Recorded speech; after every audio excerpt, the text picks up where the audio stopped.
Welcome to the Bank Marketing Show, the podcast that engages and informs you for success in today's marketplace. It's the show that will make you a better marketer with trends, tactics, and inspiration from experts and industry leaders. If you're wanting to impact your personal success and position your bank as the best choice in your market, you're in the right place. Now let's dive into today's show with your hosts, Chris and Dan. Hello, everybody. Welcome to the Bank Marketing Show. Glad to have you with us. We're particularly excited about starting something, I guess, a combined new thing that we feel like is going to be tremendously valuable for you guys, our listeners. Dan, so welcome, and it's great that we did some brainstorming to put together this major marketing challenge series of episodes that we've been talking about. Yeah, I'm excited. Just kind of a different way of framing up problems. We're going to look at the big picture stuff, right? The big changes that a lot of banks find it hard to kind of get to, and break those down into really their components, and talk through solutions, steps that you can take to kind of make these bigger challenges easier to tackle. Yeah. Well, and I think part of the benefit of the podcast and this information and these discussions that we're going to have, Dan, is that too often people don't pause to do it. Everybody keeps their nose to the grindstone and does their thing all day, every day. And I think you labeled that well. It's big picture challenges that have got to be focused on and effort and energy put into in order to move forward. And while everyone knows that, I think that's part of the benefit of this is maybe we'll encapsulate some of these major issues. I think if you're a bank leader, if you're a CEO or C-suite, somebody, these are the things that you want your team to be doing, right? These are the things that move your bank from, point A to point B. If you're marketing manager, marketing director, these are things, right, that also move the bank from point A to point B, but also if you're looking to advance in your career or learn new skills, tackling the big things are a great way to do that. Get at the hard part, like you said, is getting out of the day to day. But if you can add in little things that add up to bigger things over time, the bank will be in a great spot. You'll be in a great spot for your career. So I think this whole series each of these major challenges is probably something that might take 6 months, a year, or more than that. But it only happen if you can, make room in your day to day and start doing some new things, take a different approach to things. But it starts today. Yeah, they are. You have a good point. They aren't one-click solutions. These are things that are going to take time, energy, budget, all of those things. But again, are crucial. The outcome for each of these challenges that we're going to go through in this series, Dan, are also significant. These aren't things that are just going to kind of clean your desk off. These are things that are literally going to move the bank, move the company forward. And that affects everybody from board on down. And so that's significant. And another thing that I like about the way that you and I framed this up in everything that we're going to cover too is if you're a $2 or $3 billion bank and you're across 2.5 states, or whether you're a $100 million in asset bank that's one location, the things that we're going to cover are applicable. So I think that's helpful as well. Yeah, the scope of the implementation will change in size, but all of these things apply to any bank, right? If you want to get to that next point and you want to grow and change over time, all of these things will apply. Great. Well, looking forward to diving into this with you. Yeah, likewise. Well, let's get into the first topic. There you go. So there's where we draw the horizontal line across the page. And now we jump into topic number one. And I know that you and I, in planning this out, felt like a great place to start was about modernizing your bank. Mm-hmm. And so episode one here for the Major Marketing Challenge series, we'll dive into modernizing your bank. Again, the applicability is going to be for any bank in the U.S., regardless of size. Community banks have I think sets of like challenges And this is so commonly one of them. And Dan, again, in framing this up, one of the comments that I think that I made to you is, I mean, my agency works with 65 plus banks. Yours works with tons of folks. I mean, you know, we're talking about banks across the country just between our two agencies that we're representing. And so many of them only change when forced. Mm. And maybe that's a little harsh, but no, I think true. I think there's an incentive for, I mean, if you're a community bank and you've been around for 100 years, things are good. There's not, you know, there's an incentive to keep doing what you're doing, right? The market pressure, you know, but there are market pressures, right? There's a big perception in the industry that community banks are stodgy, and you know, you're up against flashy ads from Bank of America and Chase and the like, and that doesn't help, you know. And you've kind of got to, if you want to appear modern, you kind of have to fight against that. But if your business is doing well, the incentive is to stick with it, right? And until that pressure gets so great you can't ignore it anymore. But you know, I think the earlier you can start tackling it, it's a tidal wave that's kind of already splashing at the shore, right? You're not going to escape it. The sooner you start working on some of these modernization things, the you know, further along you can. I don't know what I'm trying to say. The faster you can kind of get ahead of the wave. There you go. And compete better, right? Or at minimum, keep up with it. Keep up with it, yeah. But it makes sense, right? Like you've got a solid customer base, you know, solid bottom line, and you know, why rock the boat? But you know, in the same breath, we talked to a lot of banks that are, hey, like our previous episode, like, hey, we want to attract millennials and Gen Z. Every one of them. I was just about to say that, Dan. Yeah.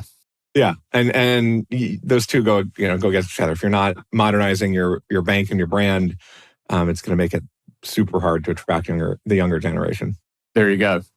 Just like marketing platforms, techniques, technologies are modernizing in order to reach those younger audiences. That's one of the overlaying goals and challenges of every community bank.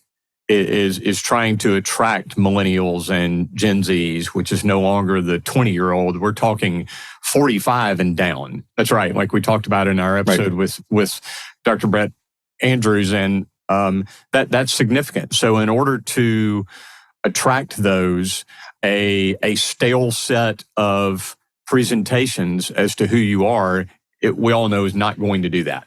So this is required stuff. So the topic of modernizing your bank is something that if you as bank leadership continue to put on the back shelf, it is going to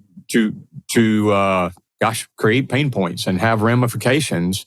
And as our customer bases those safe customer bases are aging out, Dan, over the coming years, if we're not ready for that starting today, then we're going to find ourselves far behind. And it's a whole lot harder in business to play catch up, isn't it? Yeah. And I think we can, let's break down what we mean by modernizing your bank. Like first and foremost, we're not talking about necessarily fully abandoning your name and brand and, what you stand for, right? It's more, how do you evolve that to just change that perception, that stodgy perception? There you go.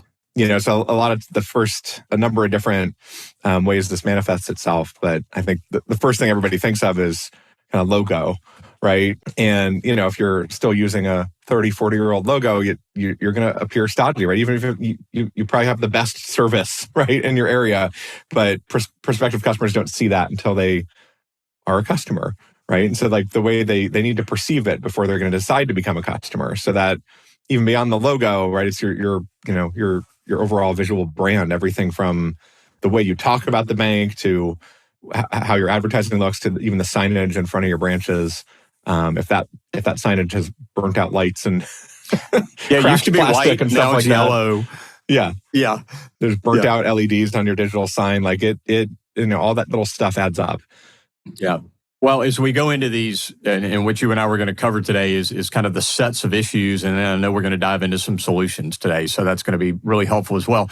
But you're right; it's the first impression. It's the thing that current customers see the most often, on print materials and your website and your buildings and signage and, anything and everywhere is that visual brand. That's right. So now, too often we hear professionals thinking a brand is a logo, and a logo is only a small part of a brand, but you're correct. It's that first impression. So, it's kind of like showing up for a date in, unwashed, wrinkled clothes and your hair's not washed and you look like crap. Well, I mean, do you really want to present your business that way as well? And the answer is, of course you don't. And it's also one of the most changeable things. And Dan, I like how you helped introduce this, that our suggestion, and when we go into solutions, we'll talk about this further, it is not always complete name change, drastic, logo and brand change and all of that. A lot of times it's the contrary. So we'll go into that further in solutions. Well, so Dan, another significant issue here around modernizing your bank that we talked about too was using stale marketing methods. And that's one that your team and mine see frequently, do we not? Yeah, all the time. I mean, all the time. It's a lot of community banks can't let go of the old school print, local newspapers, right? And I think it's not necessarily about, and probably letting go is the wrong term, right? It's not necessarily about fully letting go, but it's using it for what it is, right? I think like local newspaper, to use that example, can be a great way to appear and be present in your community, but it's not a replacement for digital, right? If you want to appeal to Gen Z, you need to be on digital. They're not reading that local paper. Yeah. So it's just kind of recognizing what it is. What other? Well, another big set, because again, we work with so many community banks, and one of the big differentiators between our community banks and larger regional and national banks and fintechs and all of that is community presence. So that's key. And a lot of times those traditional methods are important, but that is, ads in the school, magazines and the,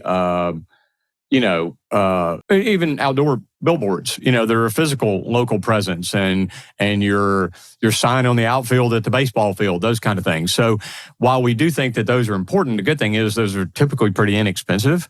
And those are not the places that the big national banks are going to be. So those are important, and I don't necessarily consider those stale, but as you mentioned, sticking to print or local radio and those types of things, rather than rolling into geographically targeted digital within compliance, for display and SEM and all these other things that are going to reach your intended target audiences, and doing that in ways that are going, using those methods and platforms that are going to reach the audiences that you really need to.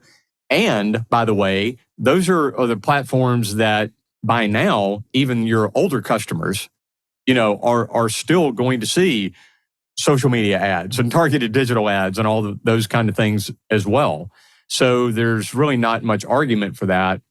One of the stats that I looked at last year, Dan, was, there's a year-over-year 12% decrease in traditional marketing spend, hard cost spend, and 17% annual increase in digital ad spend.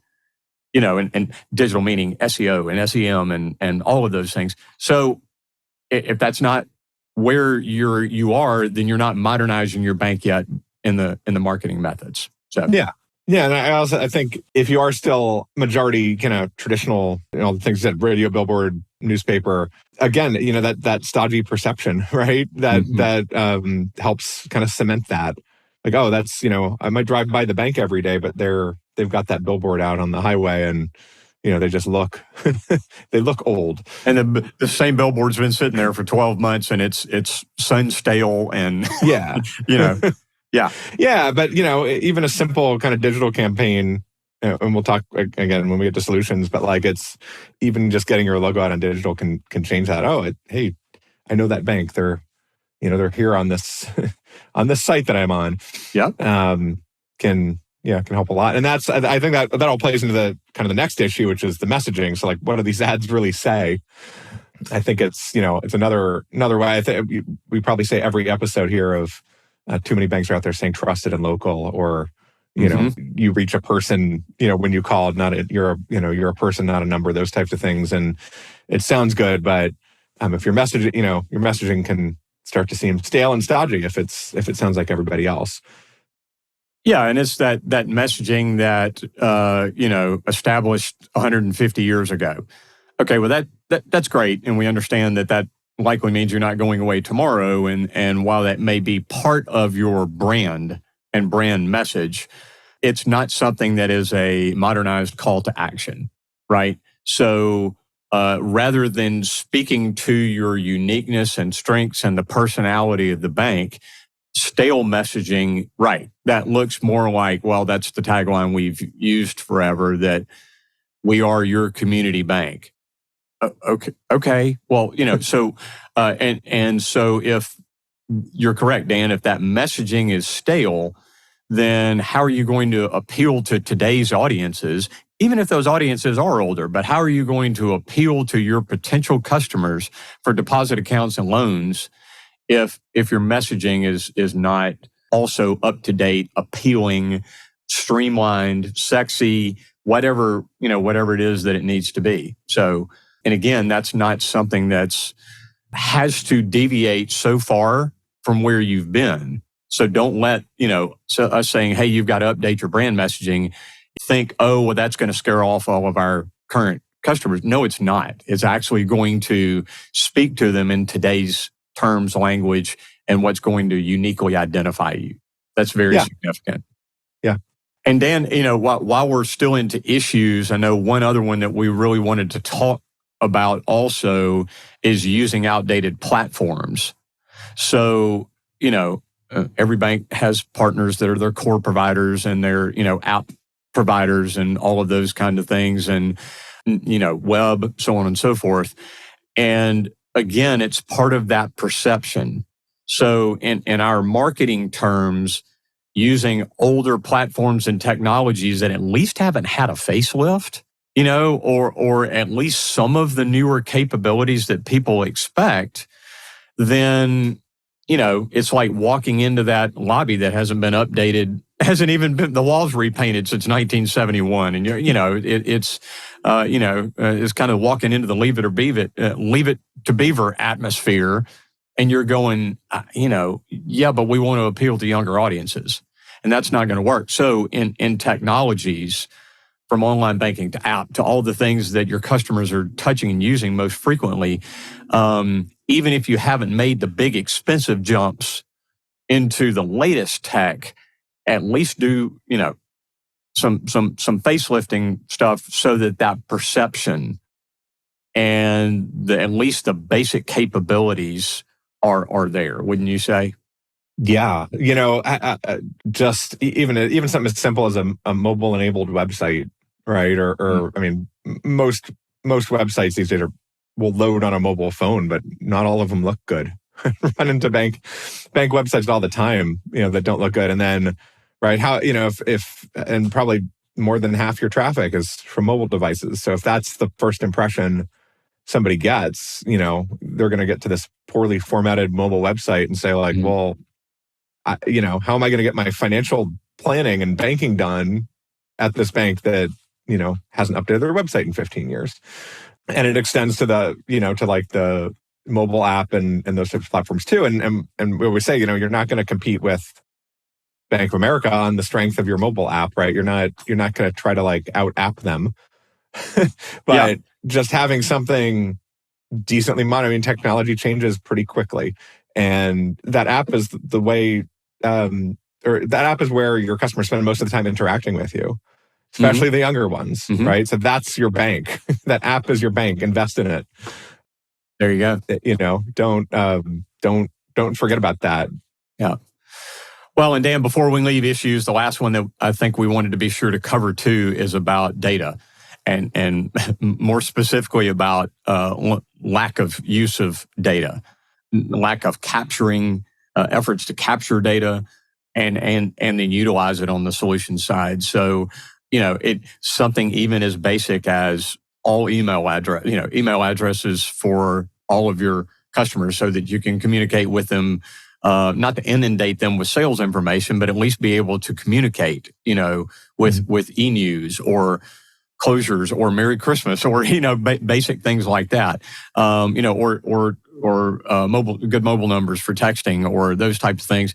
From that and the capturing of marketing related data all the way to the utilization of a lot of the data that Dan, you and your group does so much with clients as well, about utilization patterns, and those types of things. And how are you partnering with your core and your platforms to be able to capture data about, stale accounts and, those types of things.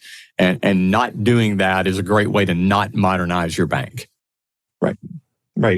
I had a conversation the other day with one of our clients around, doing more. And, it was like, well, how many email blasts should we send out a month? It's like, well, there's no number for that. And I said, don't try not to use the word email blast, right? Like email blasts are for like emergent fraud alerts or, we're closed on this holiday or, the drive up is now open, like those types of things. But if you're talking about marketing, it's more like, get a segment that and make the messages relevant. Yeah. And resourceful. That's just the basic, the basic usage of data. We were talking about like marketing a certain type of account. And it was like, well, the first thing you need to do is just like get your list and separate it between the people that already have that account and the people that don't. And, you're going to send a different message to each one. Yeah. It doesn't have to be super common. The bigger banks have hundreds of segments and, thousands of automated messages probably at any given time, but it doesn't need to be that complicated. It just needs to be really straightforward. You don't need a big analytics practice to just get started on some of this stuff. So that gets into solutions, but if your customers are just constantly getting stuff that doesn't apply to them, it's another thing that kind of builds that stodgy perception. And at the same time, we all see thousands of ads a day. So they're getting ads from other financial institutions that speak directly to their problems. So like they're a customer, you're sending them something about, they're a 60-something customer and you're sending them something about your first-time home buyers, right? And they're like, well, my bank doesn't get me. At the same time, they're getting some, fintech that's sending them something really relevant to them. It's going to change the perception of you. Yeah. Well, let's jump over into solutions because, the identifying of all of these problems and issues that we've talked about, Dan, is kind of that harsh reality look in the mirror. And that so many community banks need to do because, the first step toward change is acceptance and surrender, to, okay, this is our reality. These things are stale. Now we want to begin to move forward. So we had one of our bank clients come to us about a month and a half ago, and they were in the process of a leadership change and update and those types of things. And they said, "Hey, we've got all of these issues. We realize we need to modernize. Let's get started." And so, Dan, going back to the visual brand and the logo, one of the things they said is, yes, we understand that our logo is significantly outdated. However, we're not up for a 100% change, start from scratch, whole new fonts, colors, direction. We don't want to rename the bank, all of those kind of things we want to refresh. So what our team has been walking them through is what can honor that history and that identification with who we are, who they are. So, for example, their core primary color, we actually did a very, very slight modification to it just to lighten it up just a little bit. And we stayed generally in the same font family, but brought, to some more kind of in the more modern world, the serif world of, some of these. And so we're doing modification to it, but it's not such a drastic change that their greatest fear of alienating themselves or not being recognized by their own customers and own communities, that's not going to happen, But it's going to be significant enough that their local communities are going to go, oh, that's a little different. But it's not, who are you? Yeah. So I think it's going to show they're keeping up with the times, but it's not going to to alienate, not going to. There you go. Yeah. Absolutely. So a total, makeover is not always essential, and is something that scares community banks, so often. And in M&A processes, that's one thing. But when you're just trying to modernize, it's something else. Yeah. Yeah. And I think there's ways to approach it. I think you're calling it a visual refresh versus a rebranding. There's a big difference. There's a big kind of spectrum of the ways you can do it. I mean, and even if you're like, no, we're absolutely not touching the logo, because then we'd have to like buy 30 new signs and all this stuff.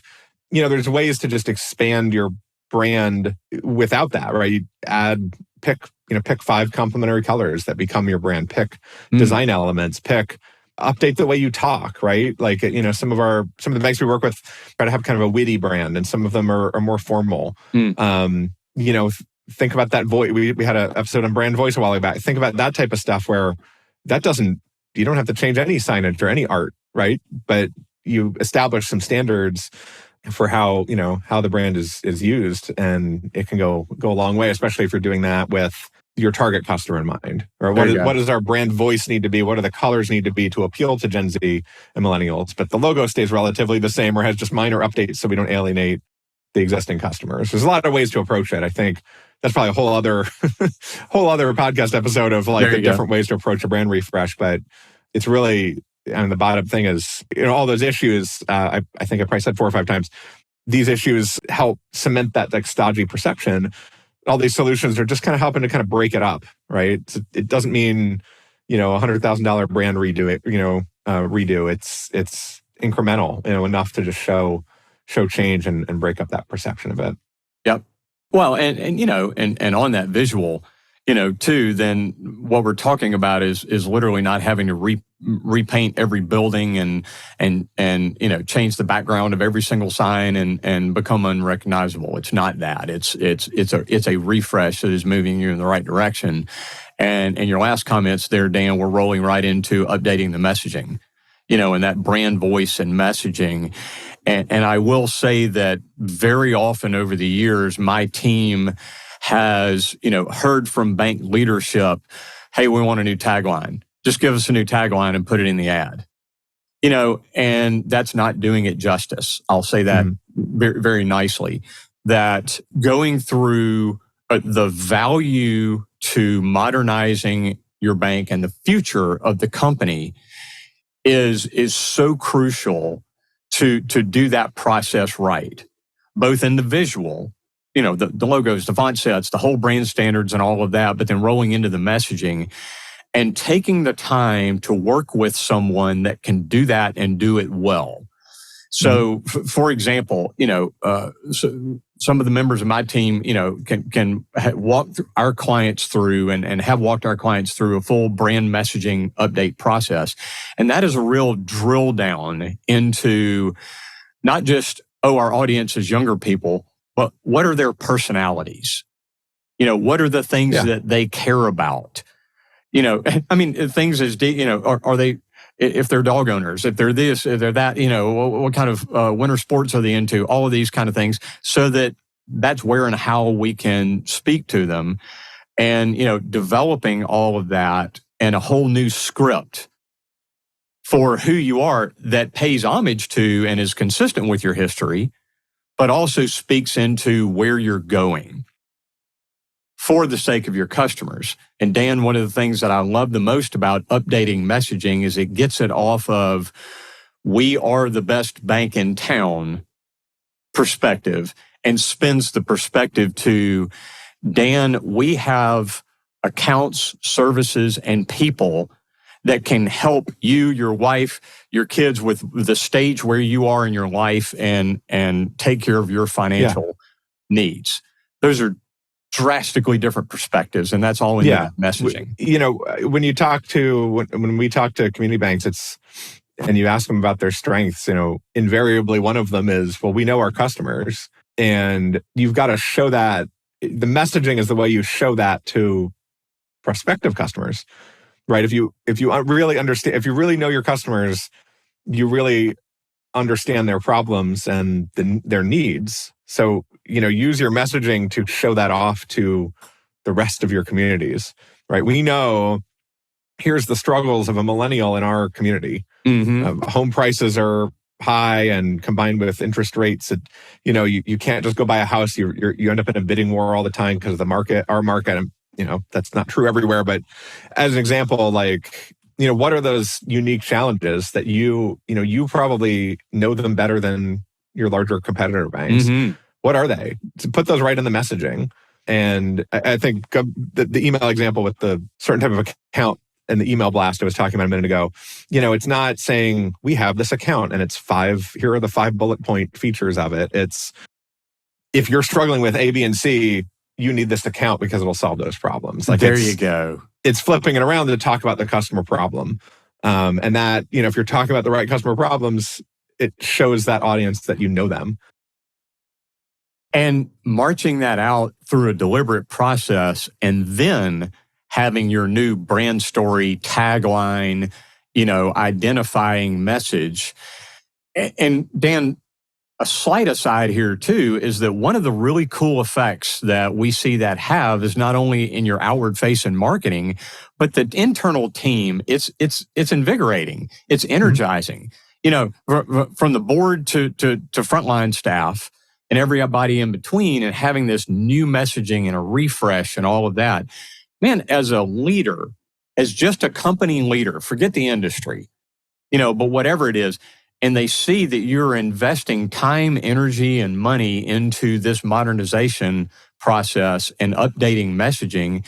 And for, somebody that's been working at the bank for 7 years or 32 years, it really can be invigorating to kind of be a part of this whole new story that you're the same bank, you're the same community bank, that local presence, relationships, et cetera, and you have those strengths. So let's speak to that.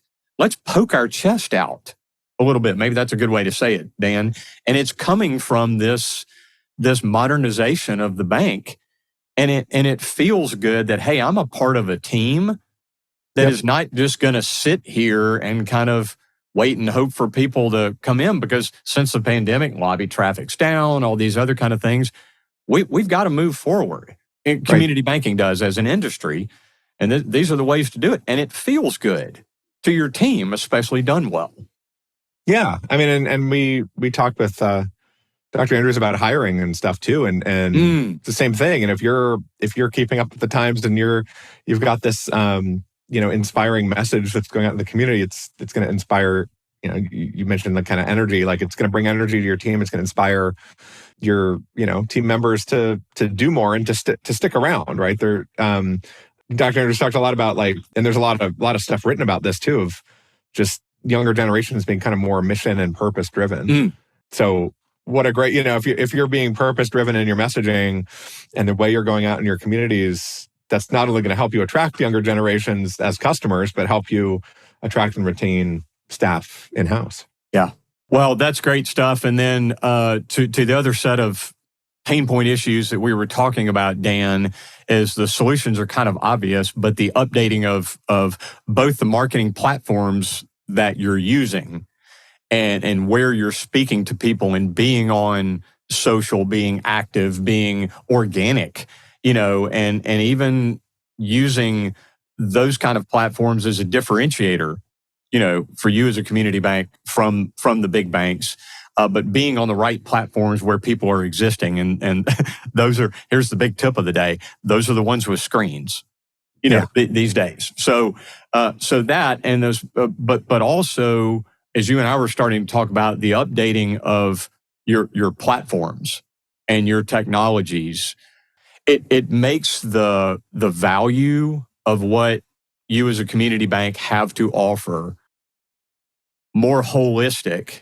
If, yes, we have the relationships, you can walk in, we can make quick decisions on loans, we can do all of those kind of things. And yes, those are significant and valuable, and you have the technologies that you want and desire in today's world with your finances and doing those things. So working with your core, and maybe it's not moving all the way to their very latest, most expensive platform, but at least moving forward from from where you are. And same thing on mobile app and all of that. And a last comment as a marketing agency here, Dan, it blows my mind how we have conversations with community banks that are spending $1 million to build a new branch that is going to have 100 people a month come in, or whatever the number is, depending on where you are, or 500 people a month, or whatever the case may be.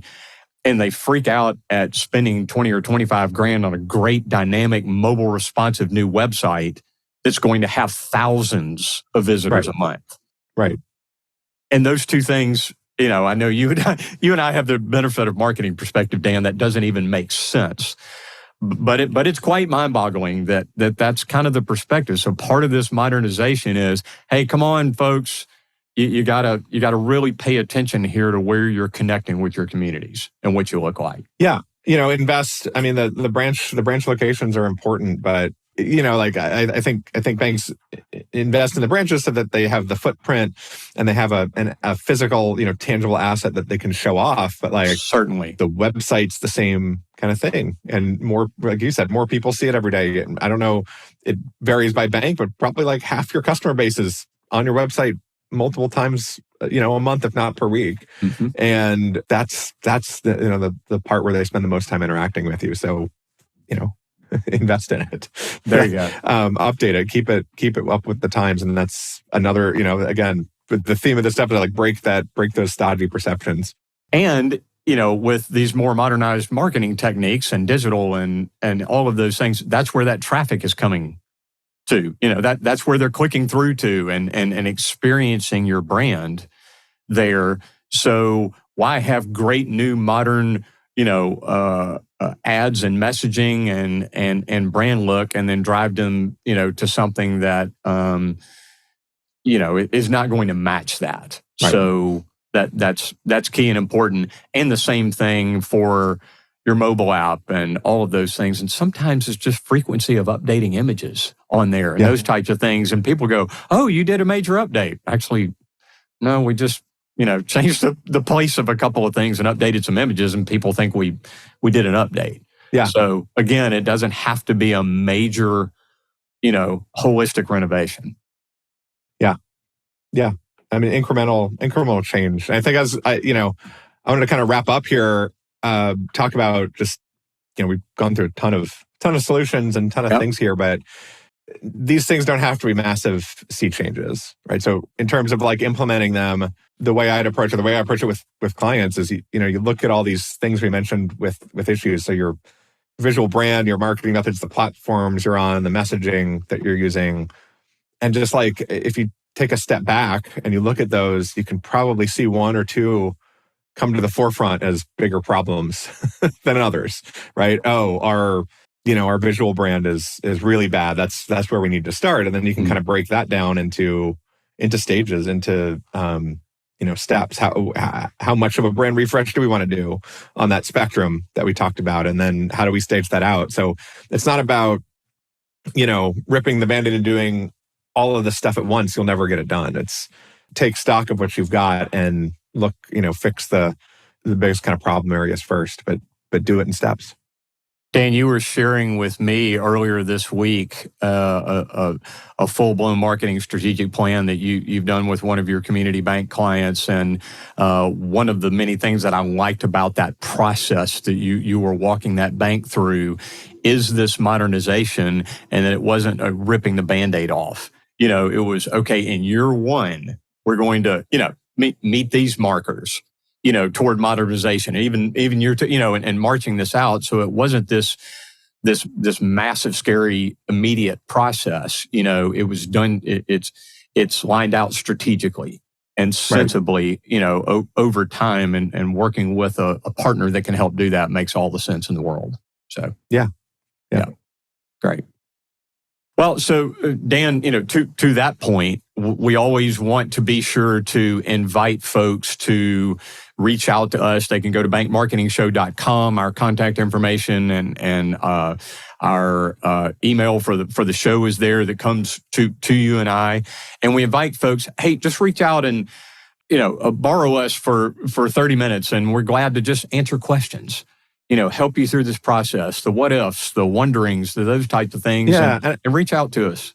I think, I think one thing too, like I think both of us are pretty good at is that, what we're talking about here, we're talking about breaking down those perceptions. Like, if we don't know your bank, if we haven't worked with you, we can be pretty good resources to like, just go out and look at your digital presence online. And, we can pretty quickly give you a sense of your perception. And we work with so many banks collectively, we can, give you a sense of how that kind of stacks up. So we're happy to be that resource and reach out. It's a good 15 or 30-minute meeting topic right there. So absolutely. Yeah. And we love doing that. That's, you and I both have passion for having those conversations with folks. So yeah.